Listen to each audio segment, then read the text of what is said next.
Добрый вечер, уважаемые родители и специалисты и все участники нашего сообщества. Сегодня вы присутствуете на встрече, на безоплатном вебинаре, или, скажем так, вебинар со свободным входом. Тема сегодняшнего вебинара – это симпатия, любовь и интерес к противоположному полу.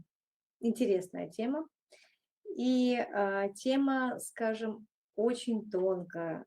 И где же эта грань, и как же не перейти эту грань и не ранить ребенка, или не упустить возможность рассказать своему ребенку, как и что мы должны делать и действовать. Поэтому я прошу всех, кто сегодня есть, я вижу, смотрю в чат, вы знаете, мне так нравится, когда вы пишете фамилия, имя и флаг страны, с которой вы к нам присоединяетесь. Такое количество стран – это очень приятно. Пожалуйста, напишите, вы родитель или специалист, и, возможно, вопрос, который вас беспокоит. Безусловно, вы можете задавать вопрос уже во время эфира, когда я поднимаю какие-то темы, и вы понимаете, что что-то, возможно, неясно, или хотите уточнения, или хотите поделиться, что ваш ребенок поступает именно так, или что-то вас еще заинтересовало. Возможно, не тот вопрос, который я поднимаю, а личный свой. Знаете, так интересно, я общаюсь с многими родителями, и они часто говорят о том, что уже с детства заметно, какой, скажем так, девушки какие нравятся, да, например, брюнетки или блондинки. То есть какие именно особенности, да, чтобы это были длинные волосы, например, блондинки или короткая стрижка у брюнетки. Ну, то есть это по-разному. И так это интересно. Некоторым мальчикам, вот мама рассказывает, очень нравится, когда девочки ходят в юбках, прям это уже определенная предрасположенность к определенному виду одежды и вид, который имеет противоположный пол. То есть с детства можно уже отследить вкусы, симпатии, интересы вашего ребенка. Итак, мы сейчас будем говорить о определенном взрослении. Напоминаю, что мы все время коммуницируем с вами, взаимодействуем, вы задаете вопросы, а я вам отвечаю на них. Итак, ваш ребенок взрослеет. Как же поговорить с ним о симпатии к противоположному полу? Для многих подростков, ну не только подростков, давайте еще зацепим ранний допубертатный период с аутизмом, проблемы, связанные с симпатией, встречами, общение с противоположным полом. Я бы не говорила, что прям свиданием, но вот каким-то общением, взаимодействием. Немножко оно возникает позднее, чем ожидается. То есть мы говорим про то, что, возможно, возникает симпатия у нормотипичных детей, может быть, в 9 лет и в 10, может, даже раньше, то у деток с аутизмом она немножко смещена по времени. Ну, давайте говорить о том, что каждый ребенок уникальный. То есть не будем к какой-то статистике мы привязываться, каждый ребенок уникальный. Некоторые дети начинают проявлять подобный интерес в раннем подростковом возрасте, в то время как у других, ну, например, это проявляется гораздо позже. А у кого-то раньше. Какое может быть? Ну, мы ориентируемся на подростковый возраст. Независимо от того, половое созревание сопровождается какими-то физическими изменениями, которые делают этот вопрос актуальным для большинства, да, и в семьях становятся какие-то вопросы в том плане, как это сказать, как это преподнести, как подготовить. Кстати, вот вчера была общественная консультация, и мы этот вопрос затронули и очень глубоко. Пожалуйста, кто вчера пропустил встречу, Сегодня уже есть эта встреча на YouTube-канале, и обязательно её посмотрите. Она описана, она прописана, и там вы поймете, что именно вам стоит эту общественную консультацию посмотреть. Там как раз вопросы полового созревания и что такое психосексуальное развитие. Но я сегодня затрону тоже этот момент, потому что, понимаете, половое созревание, симпатия, интерес– это не только вопросы самого ребенка. Это вопросы всей семьи. Во-первых, подготовиться самим родителям, что ребенок взрослеет. Ну, поверьте, мы, родители, очень интересно переносим эту ситуацию о взрослении ребенка, принятие того, что это уже не часть наша, это отдельная личность, которая имеет свои интересы, какие-то симпатии, мнения свои имеет. И также он изменяется. Он уже не ребенок, у него появляются прыщи, появляется волосяной покров уже под мышками, в зоне, соответственно, интимной зоне, да, ножки волосатые становятся, особенно, да, мы говорим про мальчишек, то есть это определенный этап взросления, потом становится уже щетинка, уже брить надо, и, соответственно, здесь о принятии не только самого ребенка, а и всей семьи, вот этого психосексуального изменения, психосексуального развития у ребенка. И как же ж нам надо подготовить ребенка? Мы сегодня об этом будем говорить. Собственно, это уже не ребенок, подросток, взрослая личность. И я сейчас немножко расскажу о симпатиях, влюбленностях, да, о интересе, но я обязательно сегодня еще остановлюсь о том моменте, что такое психосексуальность. Часто это именно родители западают на слово сексуальность. То есть это только секс, это половое влечение. То есть это идентификация себя, кто я девочка, я мальчик, моя гендерная роль, мое предназначение, какая моя функция, что я делаю. И также очень важно в этом контексте всегда идет параллельно безопасность. Что является безопасным для меня в отношении, что допустимо по отношению ко мне, что я могу сделать, кого я могу обнять, поцеловать, дотронуться и так далее. Это тоже все психосексуальное развитие. Пожалуйста, задавайте вопросы в этой теме, она очень обширная. Здесь и безопасность, здесь и вопросы гигиены, здесь кто является доверительной особой по отношению ко мне, кто может какие-то делать действия по отношению ко мне, кто меня может обнять, кто меня может поцеловать, кто меня может потискать, насколько это допустимо. Потискать меня может мама? Да. А меня может помучить там бабушка, дедушка? Да. А дядя прохожий по улице может меня обнять, поцеловать или потискать? Нет. И почему нет? И нам надо ребенку объяснить, почему нет. И это не безопасность, понимаете? Это, ну, эти вещи очень важно. Кстати, на эти вещи, на акцент, очень много внимания дается за рубежом. У них прям мультики, какие-то инструкции, социальные истории. Они много-много этих действий проигрывают. У них это на первом пункте, потому что кто знает пирамиду Маслоу, да, потребности, у нас есть базовые потребности, и безопасность входит в базовые потребности. Если базовые потребности не удовлетворены, там что-то не так, соответственно, проблемы с дальнейшими навыками, и когнитивными навыками, и другими навыками, которые обладает ребенок. Если здесь сон, еда, туалет, безопасность, что-то нарушается, ребенок, соответственно, может сделать откат назад. Поэтому здесь очень много, вот и сейчас в последнее время и в Украине стало много информации про это. За рубежом давно был очень большой акцент на безопасности ребенка. Об этом мы тоже говорим, и, пожалуйста, задавайте вопросы обязательно. Итак, мы вернемся к нашей симпатии. Конечно, первая симпатия, влюбленность, и также первые, возможно, свидания. Ну, я бы не назвала свидания, встречи, как вот встречается, например, встретиться, чтобы поиграть на площадке и так далее.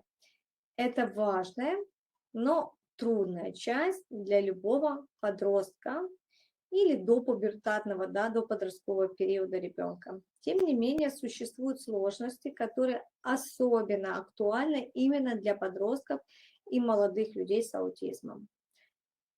Эти сложности не являются непреодолимые, то есть их можно, просто нужно их учитывать, чтобы помочь своему ребенку. Что это и как с этим работать, мы сейчас об этом обязательно поговорим. Итак, с чего сейчас важно акцент сделать? Несоответствие между социальной и физической зрелостью.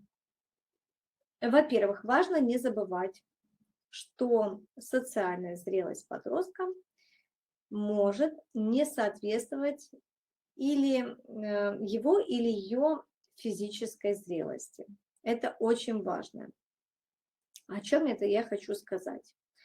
Многие подростки с аутизмом начинают испытывать половое влечение, не только половое влечение, полюции происходит, мастурбация, да, вот какие-то влечения, ну да, действительно можем так одним словом обозначить половое, до того, как они становятся достаточно социально компетентными для того, чтобы иметь вообще какие-то отношения, общаться с людьми, взаимодействовать, понимать вот эти дистанции, что мы можем делать, когда мы можем делать. Вот то, что я говорила, кто может что делать по отношению ко мне и что я могу делать по отношению к кому-то. Важно учитывать, что обычно подростки учатся социальным правилам поведения на встречах, когда они общаются со своими друзьями, вне школы. Это вне каких-то кружков, они общаются на переменке, они общаются на площадке, встречаются, просто гуляют. У многих подростков с аутизмом просто не было и нет социальной возможности для изучения этих правил. И тут, понимаете, здесь не только правила о дистанции, о этике, о каких-то правовых норм. Тут еще очень часто, и это, я не сказала, опять же таки, что это нерешимая проблема, но очень часто является проблемой, которой надо работать, когда ребенок не улавливает юмора двойного, черного юмора, когда это двойные и, знаете, понятия, когда не совсем то, что тебе говорят, означает то, что тебе хотят сказать.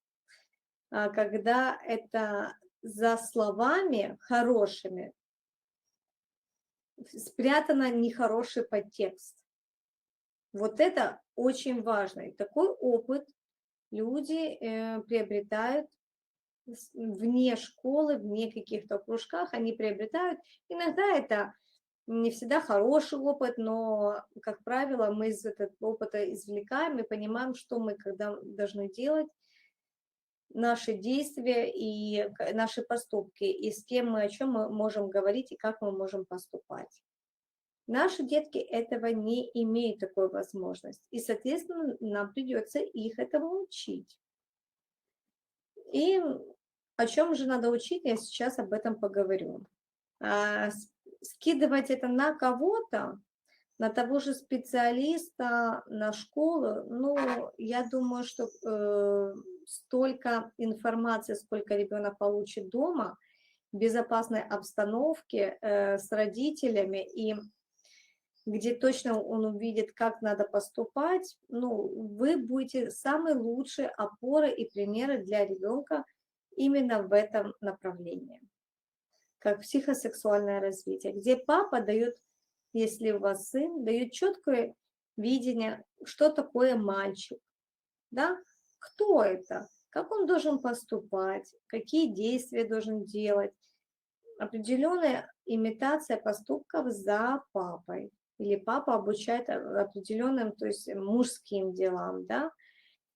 Ту же гигиену папа объясняет. Те же вопросы с полюцией и так далее объясняет папа. Точно так же вопросы с девочкой, которые берет на себя мама. Вопросы гигиены, вопросы с месячными, вопросы изменением с телом и так далее. И, к сожалению или к счастью, но специалист так никогда не сделает, как это могут сделать родители. Обмен социальными сигналами. Важно помнить, что социальные сигналы, связанные с симпатией и флиртом, они могут быть очень сложными и непостоянными, неявными. Но давайте так честно, всем бывает сложно иногда их интерпретировать и уловить. Вот даже нам, взрослым людям, давайте мы сейчас вспомним, что будучи подростком, может не подростком, может студентами, мы не всегда могли интерпретировать, уловить определенные сигналы от противоположного пола. Мы не понимали, когда нас мальчишки, например, в школе дергали за косички, как-то себя вредно делали, что-то там смеялись, какие-то обидные вещи, оказывается, мы нравились. Или в институте что-то происходило тогда.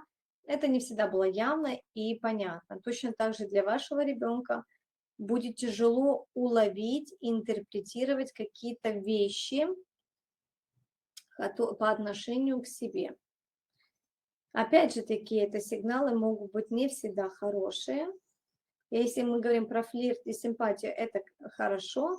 Про негативные вещи тоже не всегда ребенок может уловить. И этому надо учить через эмоциональные составляющие, через понятие чувств, эмоций, это тоже надо учить. Потому что очень часто родители сосредотачивают свое внимание на когнитивных навыках, это память, мышление, внимание, обучение тех навыков, как школьных. Вторые, как правило, идут это навыки опрятности, гигиены. Дальше идет, как правило, это уже с помощью специалистов, это игры, и, соответственно, после игр это социальное взаимодействие, сенсорика.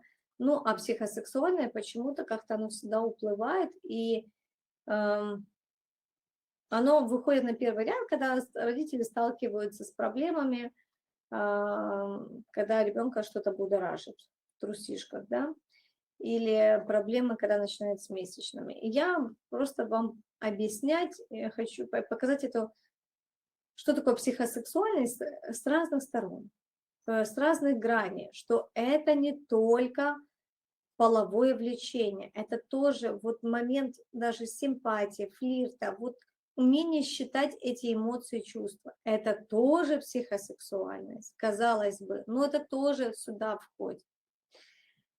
И важно понимать трудности, что ребенку это будет действительно трудно. Это трудно, когда аутизм затрудняет способность считывать социальные сигналы и отвечать соответствующим образом. Это может вызывать замешательство у других подростков или у вашего ребенка, и дискомфорт, и неудовольствие от общения у другого человека. Да? Тот человек не получает достаточно сигналов в свою сторону, не получает ответ эмпатийный, да, ваш ребенок не понимает, что от него хотят, и, возможно, эти сигналы для себя считать как, агрессивными и опасными.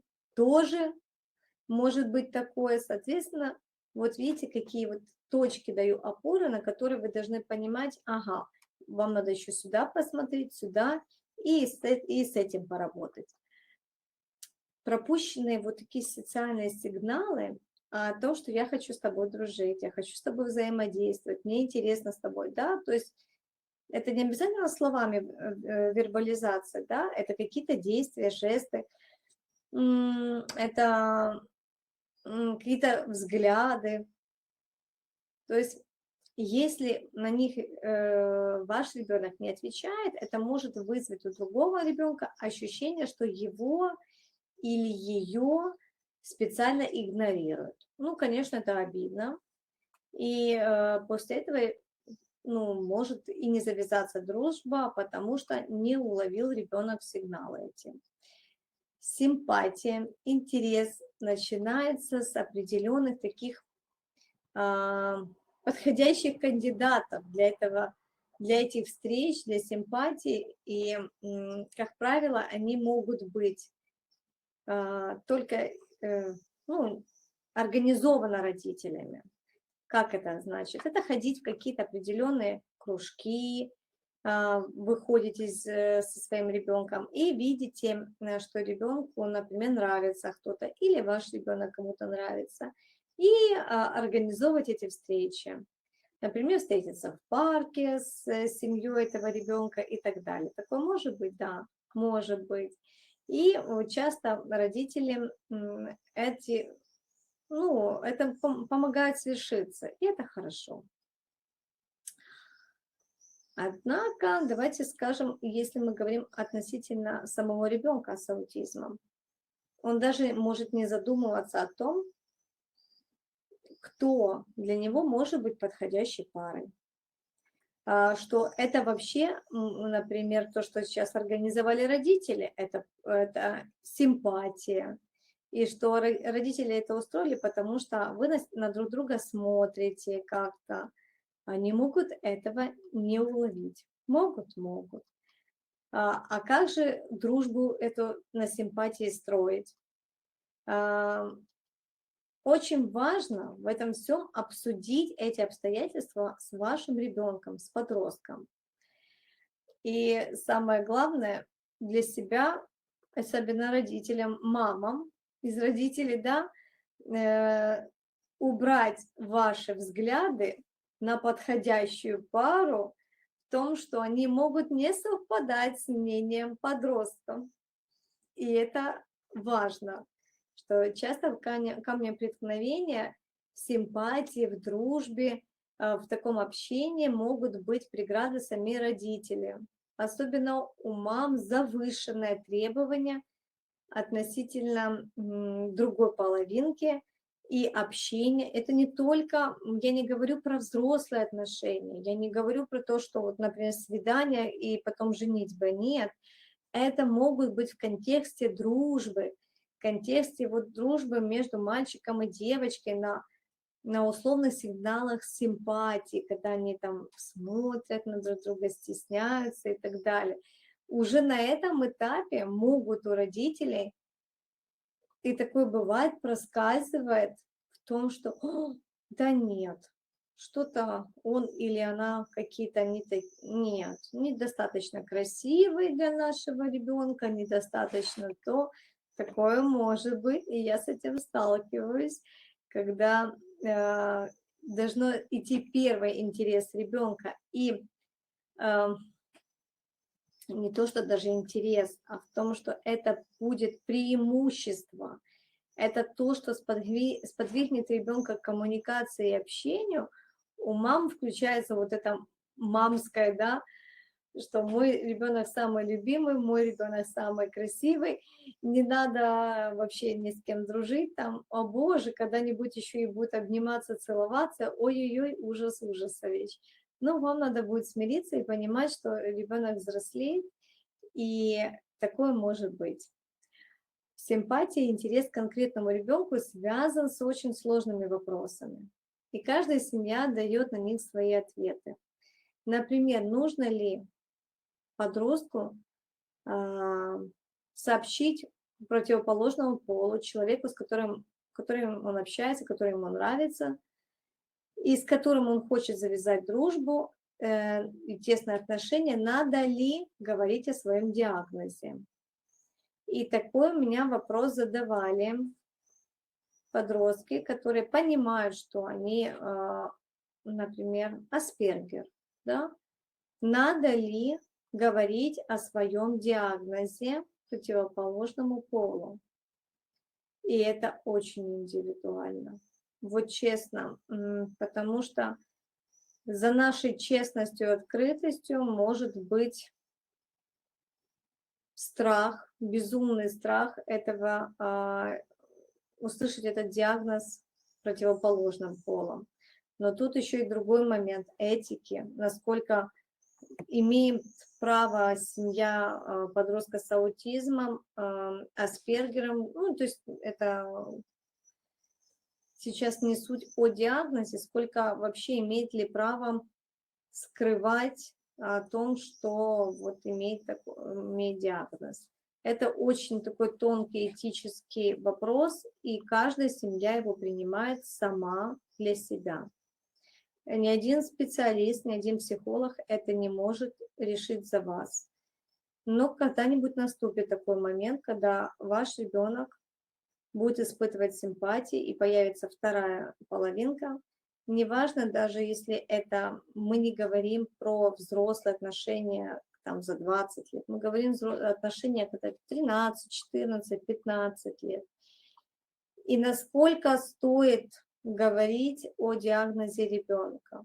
С одной стороны, это может быть как защита, определенная, знаете, скидка на особенности ребенка, но с другой стороны, это может быть камнем преткновения и то, что потом может пойти против вашего ребенка.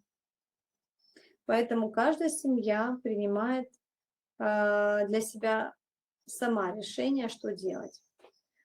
Может быть, подростку стоит искать для свидания другого человека в спектре аутизма. И тогда это облегчает этические какие-то вещи и смягчает углы недопонимания между самими детьми. То есть они как бы на одной волне друг друга понимают. Но опять же таки, никто вам не советчик и ребенку в этой сфере. В сфере симпатии, любви и интересов точно. Мы просто говорим о том, что бывают такие моменты, и вы должны понимать, как помочь ребенку с этим. Давайте вообще поразмышляем на эту тему. Сейчас мы с вами выделим какие-то важные моменты, но точечно. И важно понимать, что это общие рекомендации. Вот то, что я буду говорить, это общие. Их применение на практике зависит от возраста, жизненного опыта, социальных навыков конкретно каждого ребенка. И, конечно, да, я об этом все время говорю, интеллектуальных возможностей самого ребенка, подростка. Мы об этом часто говорим, и что надо понимать, что есть, да, есть общие проблемы людей с аутизмом, а есть плюс еще индивидуальные особенности у каждого ребенка.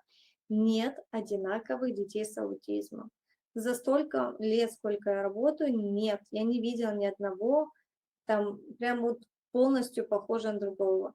Есть общие какие-то вопросы с коммуникацией, с проблемным поведением, сон не до туалет, какие-то такие вещи. Но чтобы абсолютно идентично было, такого нету. У каждого есть свои фишечки, особенности, проблемы, и вот с этими фишечками мы и работаем. Итак, что самое важное? И первое – это поощрять открытый диалог между вами и вашим ребенком. Вам нужно, чтобы ваш ребенок не стеснялся говорить с вами о симпатии, интересах, о том, что его интересует в другом поле. Да? Вот, девочки такие красивые, у них волосы какие длинные, да, ну, то есть они могут рассуждать, а вот этой там девочки Анечки, у нее такие глазки, красивые, да, там, она так улыбается и так далее, чтобы вы, когда ребенок вам это рассказывал, безусловно, не смеялись и как-то выслушали ребенка и понимали, что это симпатия и чувства, и это нормально. Это нормально, есть интерес, и об этом важно поговорить. Важно чтобы и папой, и мама, ну, то есть со всеми членами семьи были такие коммуникационные, такие заранее нормализированные вопросы. О чем я? Когда нету табу на какие-то запретные вопросы. Нету табу, что после того, как ваш сын видит девочку, которая ему очень нравится, у него начинаются мурахи в штанах. И чтобы мама с папой после этих каких-то рассказов ребенка, что с ним происходит на физиологическом уровне, не теряли сознание. Понимаете? Нет тем и вопросов, от которых вы бледнеете, краснеете, теряете сознание, вам стыдно, знаете, я в домике и не буду на это отвечать, или вызывает у вас смех, улыбку, да? Например, что мы можем сделать здесь? Напомнить сыну или дочке, что и у вас были что страхи относительно противоположного пола могли быть такой, да? Какие у вас были симпатии, чувства, что не всегда так просто признаться, что кто-то нравится, не всегда просто понять, что это любовь, симпатия, что это больше, чем дружба. И каждый ребенок, каждый подросток, каждый взрослый человек волнуется и переживает в этом направлении. И это нормально. Что еще важно? Важно проявлять инициативу. Добрый вечер. Угу. Если ваш сын или дочка не заговорил на эту тему, а вы понимаете, что это то, что его может беспокоить, ну, может быть, фильмы смотрит ребенок, может быть, в Гугле ищет ответ на эту тему, может быть, заинтересован какие-то книжки, определенные моменты зачитывается и так далее. То есть вы понимаете, что его что-то тревожит, но он не может задать этот вопрос, эту тему. Важно выбрать подходящий момент, когда он или она будет в хорошем настроении, и рассказать или просто упомянуть, что вы готовы обсудить с вашим ребенком вопросы о сексуальности, о симпатии, о каких-то вопросах, которые возникают к противоположному полу. То есть подбирайте слова уже сами, но дайте ребенку знать, что именно в этом контексте вы готовы ему помогать. И самое главное, всегда я очень прошу вас, говорить с тем, что это нормально, это хорошо, что тебе нравится вон, девочка Оля. Или хорошо, Леночка, что тебе нравится мальчик Петя. Это хорошо, ты взрослеешь. И это мало, ну, это хорошо, это понятно, принятно, и ты молодец. Да, то есть, соответственно, оперировать теми понятиями, которые ребенку понятны, и давать уверенность в том, что их действия, они являются нормальными. И это не стыдно делать то, что или ощущать то, что с ними происходит. Надо подчеркнуть в общении, что люди начинают интересоваться этими вопросами в разном возрасте. И это тоже нормально. Кто-то раньше, кто-то позже. И это нормально. Самое главное дать уверенность, что с ребенком все хорошо.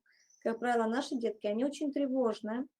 И уже к подростковому возрасту они понимают, что у них есть особенность какая-то, да, особенность под названием аутизм. И многие знают этот диагноз и стесняются этого. И они уже перепроверяют, все ли, что они ощущают, является нормальностью. Поэтому стоит вам, как родителям, дать ощущение этой нормальности. Если вы подозреваете, что у подростка может быть какая-то сексуальная активность, я имею в виду путь мастурбации, говорите об этом прямо тогда, когда вы вот понимаете, что все уже, это есть. И не надо оттягивать на полгода, на год, когда-нибудь, когда я буду достаточно обладать информацией в этой теме, почитаю много-много книжек, пройду много-много вебинаров и буду знать, как отвечать ребенку, тогда это может быть немножко поздно, потому что это будет, может быть, ребенком не совсем правильно считаны свои сигналы, и это будет вызывать страх у ребенка.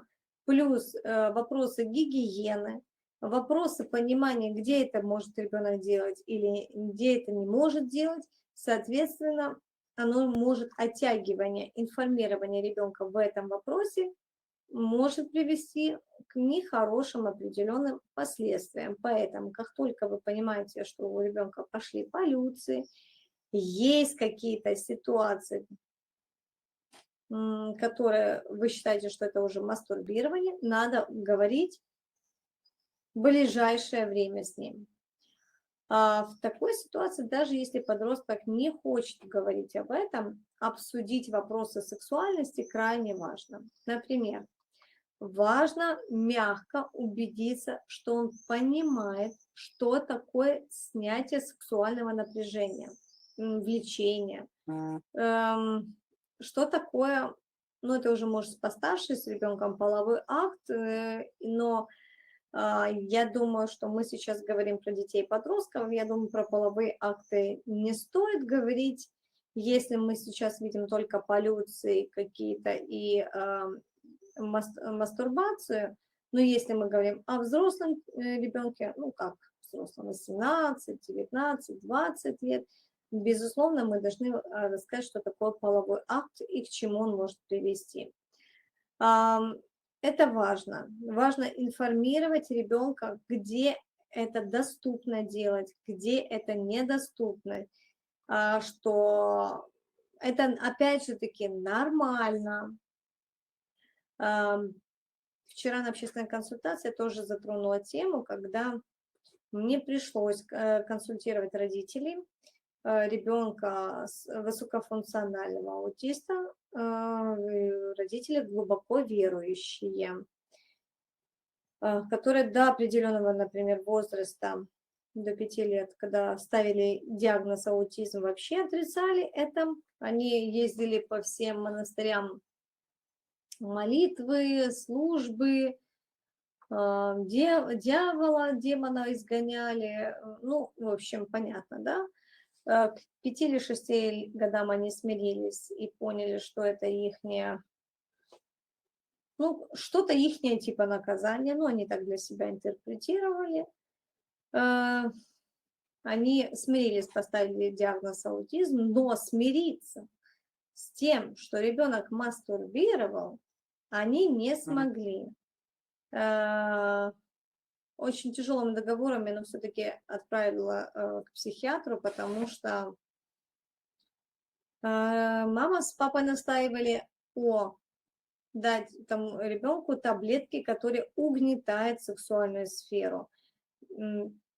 Мои объяснения в том плане, что такие таблетки угнетают не только психосексуальную сферу, либидо, они угнетают все, тогда подавляют всю вегетососудистую систему, то есть это ребенок, он, ну не то, что в овощ превращается, но он малоподвижный становится, малоинициативный,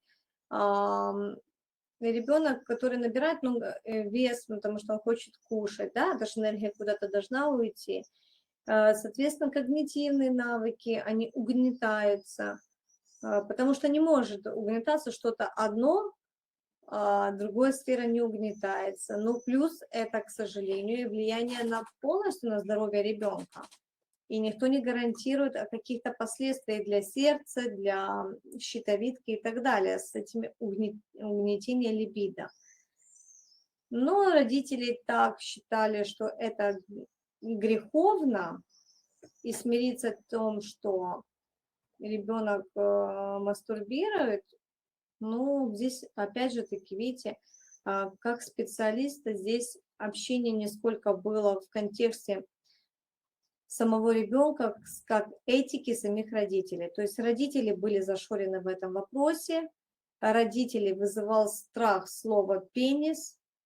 Кстати, дорогие родители, в вопросах психосексуального развития я вас очень прошу, вы когда приходите к специалисту, когда ко мне начинают рассказывать, я не всегда понимаю, в контексте чего родители рассказывают, но когда рассказывают про женские половые органы, не буду называть в эфире, мы сейчас, этот эфир будет на ютубе, да, называет цветочек, какими-то такими пыстливыми словами. Я сначала не понимаю в контексте чего вообще, о чем мы говорим с родителями, а потом я понимаю, что ребенка может вообще не состыковка быть, что происходит, чем она писает, извините, и что у нее в трусах. То есть, если это у всех пися, ну, опять же таки, называть все надо своими именами, не так, как я сейчас говорю, так как оно в книжке написано, как она называется, гениталия, медицински. Потому что, опять же таки, я не могу сказать, мы на YouTube-канале будет этот вебинар. И меня будут слушать родители с разными табуированными темами. Так вот, и у мальчиков тоже должно быть ни хоботочек, ни палочка волшебная, ни еще, знаете, надо будет как-нибудь выписать целая книга, как называют половые органы мальчиков родителей. Так вот, это тоже подмена понятий, и часто путает ребенок, не понимает, изучает анатомию у всех мальчиков пися, а у меня непонятно что, чтобы не вышло как в песне, да, жопа есть, а слова нет. Ну, вы извините, что так грубо, но это мой крик души, когда вы приходите, и у ребенка подмена понятия, он не понимает, что происходит, почему у всех это так называется, а у него это как-то по-другому. И называйте все-таки так, как оно есть. Это, вы знаете, извините, ушла немножко в тему, но это то, что болит и с чем приходится сталкиваться. Поэтому, пожалуйста, это нормально, что ребенок испытывает половое влечение, значит, он здоровый физически, и слава богу. Просто надо рассказать, где, что, когда это уместно, и насколько это уместно, и как эта гигиена мы за собой ухаживаем. Все. Если ваш ребенок подросткового возраста понимает, когда ему рассказывают любые какие-то ситуации в ролях, да, социальная история или ролик, попробуем проиграть типичный сценарий в отношениях, взаимоотношениях в общении, когда симпатия, ну, в виде какой-то социальной истории. А когда мы так проигрываем что-то по ролям, надо оценить, как проявляет интерес, говорит комплименты, задает вопрос, интересуется, сопереживает, поддает невербальные сигналы, улыбка, например, какие-то касания, ваш ребенок, как он поддерживает контакт глазами. Объяснить, что эти виды поведения являются положительными сигналами для другого человека. То есть объясните, что всем нравится, когда люди проявляют к ним искренний интерес, когда улыбается, когда смотрят в глаза. Моделируйте для ребенка, то есть поведение, которое говорит об интересе собеседнику. И помогите своей дочке или сыну потренироваться. Ну, то есть проведите, как это называется, на фирмах часто делают мозговой штурм, чтобы определить, то есть, возможно, какие-то уместные темы, о чем можно говорить с противоположным полом, как начинать беседу, как ее развивать, как ее заканчивать, как интересоваться, вот показать весь свой интерес. Здравствуйте, Надежда, спасибо, что пишете. И напоминаю, что вы можете писать, и нужно воспользоваться этой возможностью прямо сейчас во время прямого эфира получить ответ на тему в психосексуальном развитии, если это то, что вас беспокоит. И, кстати, я прервусь 2 минуты, забыла упомянуть, видите, увлеклась рассказом о том, что на этой неделе мы встречаемся с вами в рамках такой темы. Вся неделя будет с моей стороны психосексуальное развитие. Если вы понимаете, что вас беспокоит что-то, интересует, вы или родитель, или специалист, и вы хотите знать, как же помочь своему ребенку или подопечному в этой теме, пожалуйста, вы можете обратиться к Яночке и относительно приобретения курса или вебинара на тему психосексуального развития. Этот курс уже есть в записи. Вы можете прослушать, а потом обратиться ко мне и получить безоплатную консультацию. То есть для тех людей, кто приобретет на этой неделе курс или вебинар из психосексуального развития, может человек получить безоплатную консультацию мою, часовую безоплатную консультацию. Поэтому, пожалуйста, не упустите такую возможность, обратите к Яне, и Яночка вам предоставит всю информацию о том, где вы можете, как вы можете получить запись, где вы можете почитать, что входит в курс и вебинары о этой теме. Яночка, если ты меня слышишь, пожалуйста, напиши в чат, как можно будет перейти на сайт и почитать о том, что входит в курс по психосексуальному развитию. Дальше. Что важно и нужно обсуждать с ребенком? Кого, когда и как можно пригласить погулять, навстречу, пойти в кино, можно пригласить пойти в парк, пригласить поесть мороженое. И это важно. И я очень хочу, чтобы вы меня сейчас услышали. Есть определенные такие ограничения, и они взяты не просто с того, что я, например, ставлю такие табуированные темы. Они взяты для того, чтобы ребенка было легче пройти какие-то свои преграды. Сейчас я объясню, о чем. Например, когда мы ребенку говорим о том, кого он может пойти позвать мороженое есть, пойти погулять и так далее, мы говорим, что кого ты можешь вообще пригласить с собой на встречу, только человека твоего возраста. С тем, кто тебе нравится, с тем, кто беседует с тобой и ведет себя хорошо по отношению к тебе, дружелюбно и по-доброму. Почему такие ограничения только человека твоего возраста? Это взято мною не из вредности, а из того, что есть, к сожалению, это статистика не у нас, это европейская, американская статистика, когда взрослые люди, имея какие-то патологические сексуальные подтексты, используют людей, знаете, из группы таких доверительных, они могут манипулировать ими и использовать в своих нехороших целях. Когда эта группа ребенка его возраста, мы таким образом ограничиваем от людей нехороших, недобросовестных, мягко так скажем. Когда мы можем пригласить кого-нибудь на встречу?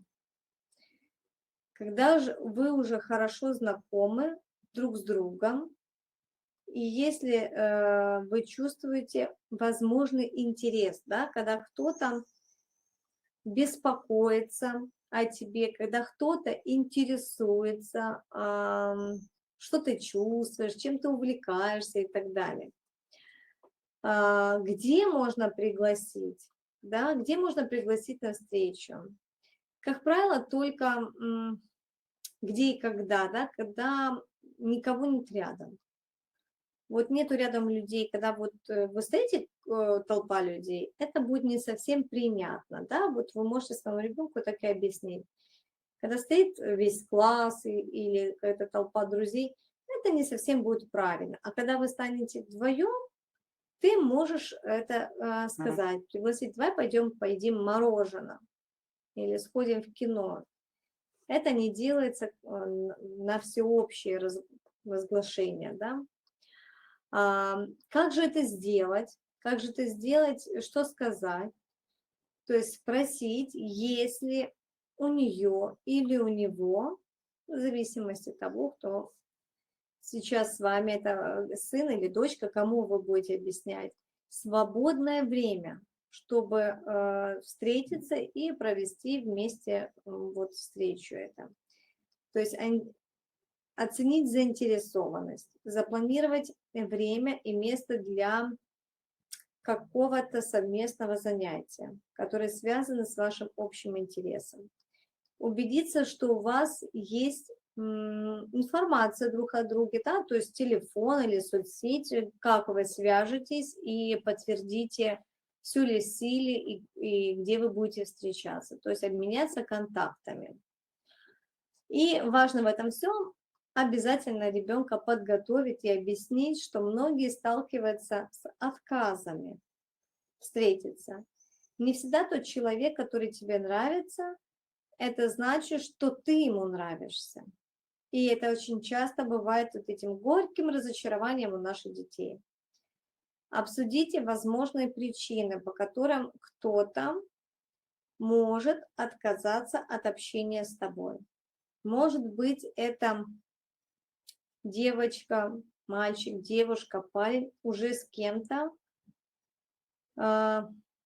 встречается, слишком, например, занят учебой или просто не заинтересован в отношениях вообще, или мы можем ребенку дать возможность просто не испытывать симпатию по отношению к нашему ребенку. Это ж нормально, нормально.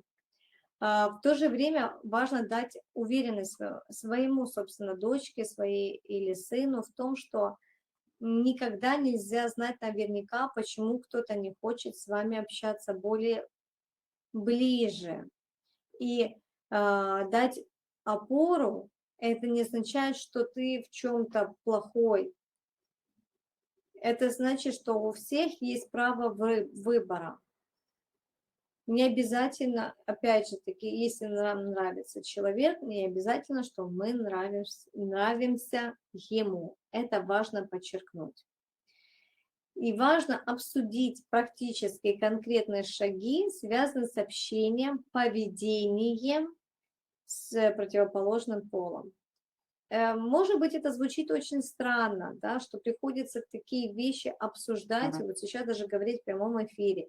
И это такой конкретный инструктаж. Но я всегда отталкиваюсь от того, что это безопасность.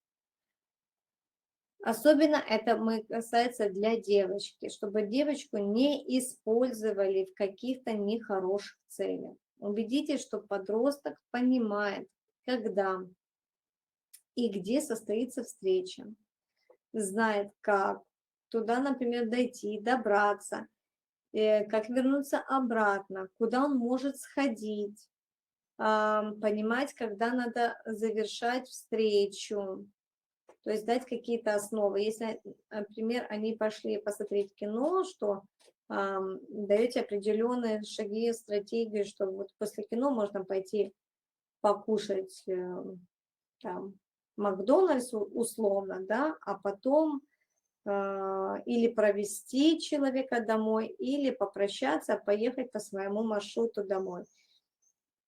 Это нормально, это стратегия, и объяснить, потому что это безопасность. И опять же, что допустимо на встрече по отношению к тебе. и по отношению, конечно, к противоположному полу, но самое главное, мы беспокоимся о безопасности нашего ребенка, особенно если ваш ребенок говорит об этом и намеревается обниматься или поцеловаться.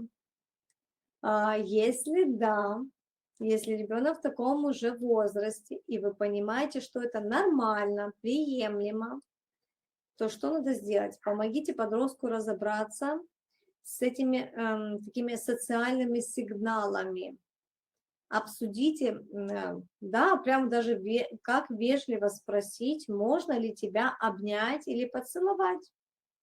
Если ребенок не совсем понимает, улавливает сигналы от противоположного пола.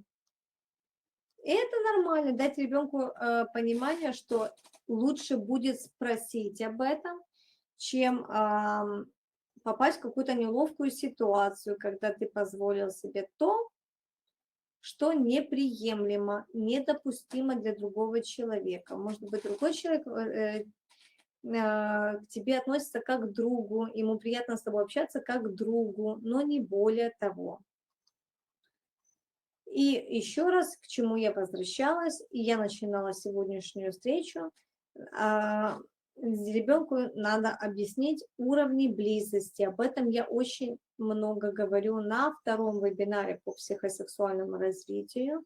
Прям как подготовить, рассказать целую систему, кто является близким человеком, кто человек, который, скажем так, чужой, он не входит в близкое общение, где мы, короткая дистанция для общения, где мы можем контакты физически обнять, пожать руку и так далее. Это важно. Если вы понимаете, что вашему ребенку это надо объяснить, я предлагаю вам послушать второй вебинар из курса психосексуального развития. Они, скажем, дополняют друг друга. Первый вебинар рассказывает вообще, что такое психосексуальное развитие, больше говорит о раннем возрасте, ранней детской мастурбации, раннем взрослении. Второй вебинар уже больше о подростковом возрасте, как подготовить ребенка к полюциям, что это такое, объяснить, какие есть картинки, мультики, какие пособия есть. Это, кстати, все раздаточный материал я раздаю на своих вебинарах. Дальше на втором вебинаре также я говорю о мастурбации, и это уже мастурбация, когда подростковая, это норма, это естественно, то есть мы разграничиваем, когда это детская мастурбация, и это не норма, что это, какие там могут скрываться проблемы. И когда мы говорим о взрослой, подростковой и взрослой мастурбации, что она является нормальной, естественно, снятием психосексуального, то есть не сексуального напряжения, да. Вот. И также на втором вебинаре я рассказываю о том, что важно вот это уровни близости, уровни близкого и отношения, и кто, с кем я какую могу дистанцию держать, с кем короткую дистанцию, с кем более длинную. Ну, например, с кем я могу держаться за руки. То есть это меньше уровень близости, чем, например, поцелуи. А с кем я просто могу помахать. Это более дальний уровень близости. Да? То есть это говорит о том, что не надо копировать то, что показывают в интернете или по телевизору. И что все у всех происходит по-разному, и для разных людей. И все люди имеют разные степени близости и взаимоотношений. И это важно ребенку объяснить. Так, дорогие родители, уже прошел час, и я хочу спросить ваше мнение, насколько это сейчас важно для вас, понятно, интересно. Понимаете, несмотря на сложности этой темы, нам все равно ее не обойти. И важно, чтобы вы понимали, когда и каким опытом вы делитесь с детьми относительно тех знаний, что вы имеете, что вы когда подсказываете своим детям, и когда вы должны их о чем информировать. И я хочу обратной вашей реакции. Напишите, пожалуйста, насколько эта тема табуирована, например, была для вас, раскрыта или не раскрыта в разных источниках, насколько вы информированы, что стоит или не стоит говорить ребенку, и как подход в этой теме, собственно, свой делать. Мгм. Спасибо вам, отличный материал, спасибо. Да, потому что тема, как правило, ее редко поднимают, если честно. В нашей сфере очень редко.